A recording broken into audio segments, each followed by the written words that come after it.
E na entrevista de hoje, o delegado Mário Alfiero conversa com a delegada Lia Gazineu, diretora do Departamento de Polícia Técnico-Científica, o DPTC. Confira. Evolução na Polícia Civil do Amazonas. Há muito a categoria e a sociedade querem melhorias para a perícia técnica e científica, principalmente no que tange a tecnologia a serviço das investigações. Afinal, quem não quer ver um crime resolvido rapidamente?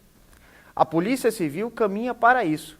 E aqui nos estúdios, a delegada diretora do Departamento de Polícia Técnico-Científica, doutora Lia Gazineu, fala de novidades. Delegada, seja muito bem-vinda ao nosso programa Segurança e Sociedade. Muito obrigada, eu que agradeço o convite. Departamento de Polícia Técnico-Científica do Estado do Amazonas e Copa do Mundo de 2014. O que tem esse binômio, a relação um ou outro? Como é que a Polícia Civil está se preparando para isso, doutora Lia? Nós estamos aguardando aí uma série de novos investimentos, com verbas de diversas naturezas, para poder implementar o trabalho do nosso Departamento de Polícia Técnico-Científica, trazendo novidades que irão favorecer a toda a comunidade, a toda a sociedade do Amazonas. Entre esses projetos, já cabe destacar aqui, que já foi noticiado na imprensa, é a criação do Núcleo de Preservação do Local do Crime. Inclusive, esteve aqui uma das fundadoras da Estratégia Nacional de Segurança Pública na redução de homicídios, recentemente, há um mês atrás, em Manaus, e foi fundado esse núcleo junto com o delegado-geral, Dr. José Rocha, a senhora e o pessoal do Departamento de Homicídios e Delegacia de Homicídios. Qual é o objetivo desse núcleo, como é que ele vai funcionar e para que ele serve? Bom, em primeiro lugar, a importância da existência desse núcleo se dá para que nós possamos ter, mais lá na frente, um laudo com maior qualidade, com maior descrição da cena do crime, possibilitando a autoridade judicial, o juiz, no caso, lá na frente, que ele venha a ter a convicção mais concreta da autoria do fato. O nosso núcleo vai funcionar envolvendo várias atuações, vários atores dentro da área da segurança pública, qual seja o perito criminal, o perito médico-legista, o delegado de polícia, o investigador de polícia, para que, ao final, a reunião dessas informações venha dentro do máximo possível da proximidade da realidade. Então, a importância do núcleo é total, a participação daquela pessoa que nos está ouvindo e que tem aí a possibilidade de estar próximo do local de crime é fundamental. Então, o núcleo, a gente está aguardando aí a implementação com a máxima expectativa. E é justamente isso, para a gente explicar para a população. E aqui deixar muito bem claro, aproveitar espaço nesse programa, doutora Lia, para a população entender, na verdade, por exemplo, se ela depara com um local de crime. O que seria um local de crime? Por exemplo, uma pessoa ela é baleada, encontra o corpo dela em um bar ou numa rua, aquele é o local de crime. Então, assim, o que a população pode fazer para ajudar, o que ela não deve fazer para ajudar? Quais seriam as primeiras providências, por exemplo? O que a gente aqui vem, aproveitando mais uma vez a oportunidade de estar presente, pedir para quem nos assiste, é que essa pessoa seja o primeiro representante do Estado no local onde se deu o crime. Não mexer, não alterar a cena, manter a preservação daquele local, para que nós possamos, com a chegada do núcleo, já partir para a coleta das primeiras impressões. Então, a atitude principal, o que deve e que não deve ser feito, em primeiro lugar, é não promover a alteração do local de crime. Às vezes a pessoa pode pensar, doutor, que juntando uma cápsula de uma arma, de um projetil que porventura esteja no local, jogando para o lado uma bagana de cigarro, limpando a cena, que poderia estar nos ajudando, e muito pelo contrário, essas alterações elas prejudicam o resultado final. Então, aqui aproveitando mais uma vez, digo, não altere a cena do crime, preserve o local, acione. Nós vamos aqui fornecer o telefone do DPTC, que é o DDD 92 3214 2237, ligando também para os telefones 190, 181, que é o Disque Denúncia, para promover o chamamento de quem vai estar no local e aí sim fazer a coleta desses pequenos detalhes que podem parecer que não são importantes, mas podem definir a autoria de um crime. Eu peço até a produção do programa que durante aqui a entrevista da doutora Lia, passe aqui no vídeo esses telefones que ela acabou de dizer, para a população ficar bem ciente, e consciente também dessa importância.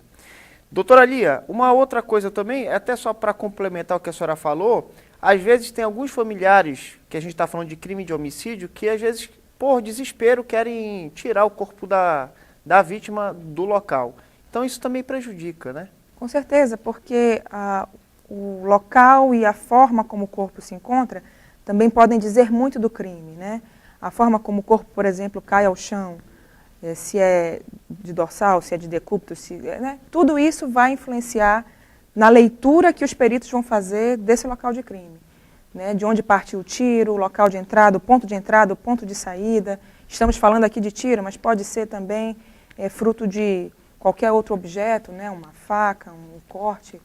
Tudo isso é de suma importância para que a leitura final seja mais próxima da realidade.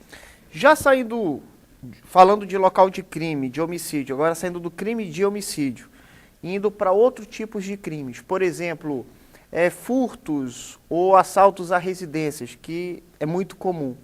O que a perícia técnica ela pode contribuir para ajudar na descoberta da autoria desses possíveis infratores?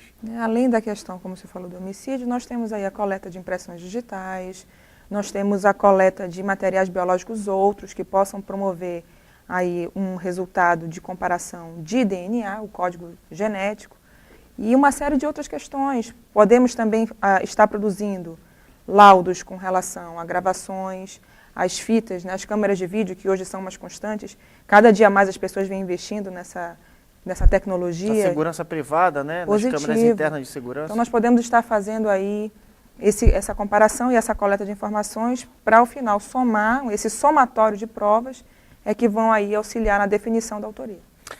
E justamente sobre impressão digital, doutora, eu queria que a senhora fosse mais incisiva e desse aqui uma dica até para a população, que geralmente quando você é vítima de um assalto na sua casa, você tende a contaminar. O que seria essa contaminação desse local? O que ela deve fazer para evitar que contamine esse local no que pertine à impressão digital?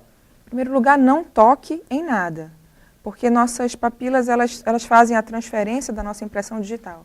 Isso pode acabar contaminando aquela impressão anterior, que pode pertencer ao possível autor do fato. Então, se há um furto, quebrou uma janela, danificou uma porta, a pessoa teve que fazer aí essa quebra de obstáculo para entrar na residência da pessoa, mantenha o local preservado, acione a polícia, para que com a chegada do núcleo a gente possa estar promovendo, não só do núcleo, nós temos aí os nossos peritos acionados 24 horas, uma equipe de plantão, sempre que necessário estarão no local.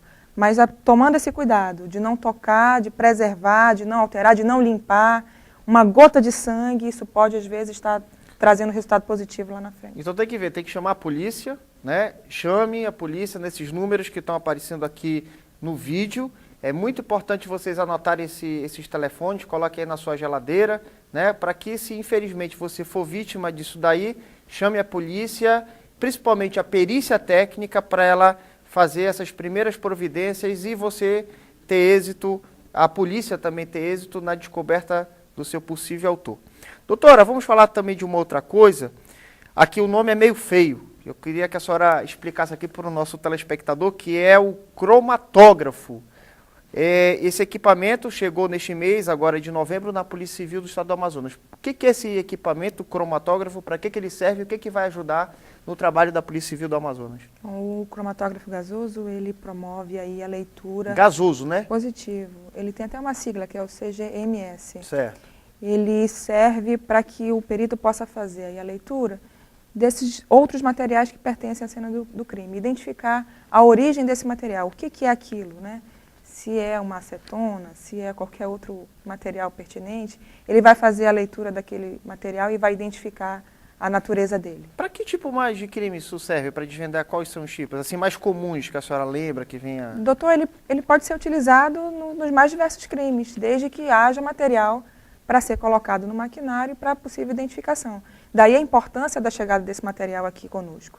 Nós temos aí a possibilidade, e o senhor vai estar divulgando isso em primeira mão, de conseguirmos via Senasp, via Governo Federal, mais um maquinário dessa mesma natureza para que nós possamos implementar o nosso Instituto de Criminalística e dotá-lo de mais capacidade para a apuração, para a elucidação desse tipo de questões. Isso vai dar mais celeridade também. Com a mais absoluta certeza.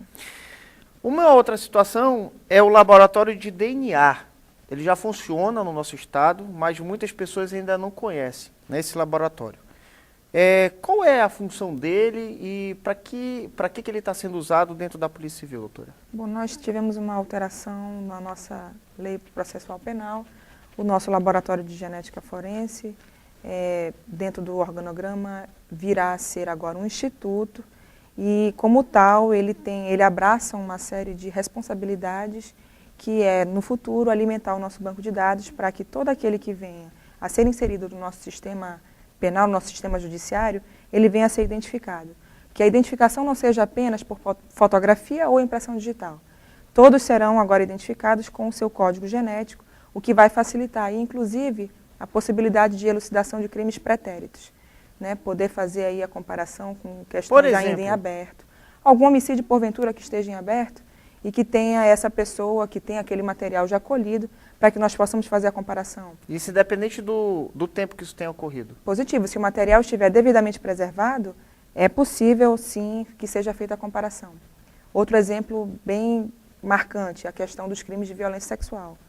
Né? Há casos de estupros que ainda mantêm aí a autoria desconhecida, mas cujo material genético foi colhido e dentro dessa possibilidade de comparação futura, chegarmos aí à autoria dos fatos. E como é que a população faz? Se ela sentir, no caso, quem vai determinar isso é o delegado, o perito, a prova se vai ser colhida por DNA, como é que funciona essa mecânica? Esse procedimento, na verdade? Toda autoridade policial, ela já tem um condão de preencher a requisição e solicitar que seja feito o exame com coleta de material genético. E a partir de agora, com essa alteração da lei, nós vamos ter a possibilidade de estar repassando, de estar multiplicando essa informação, para que tanto os peritos quanto os colegas nas delegacias possam ter essas informações e tomar as medidas cabíveis. Então, você que está assistindo o programa, anote esses telefones que estão aparecendo no seu vídeo. Se você, infelizmente, for vítima de abuso sexual, procure diretamente a perícia, vá lá, faça seu exame, registre sua ocorrência e tome sua medicação. Agora, o que você não pode realmente é apagar esse vestígio e aí o autor, né, ficar impune. Doutora, infelizmente está acabando o tempo do nosso programa. Eu queria que a senhora falasse rapidamente quais são os novos projetos do Instituto de Identificação.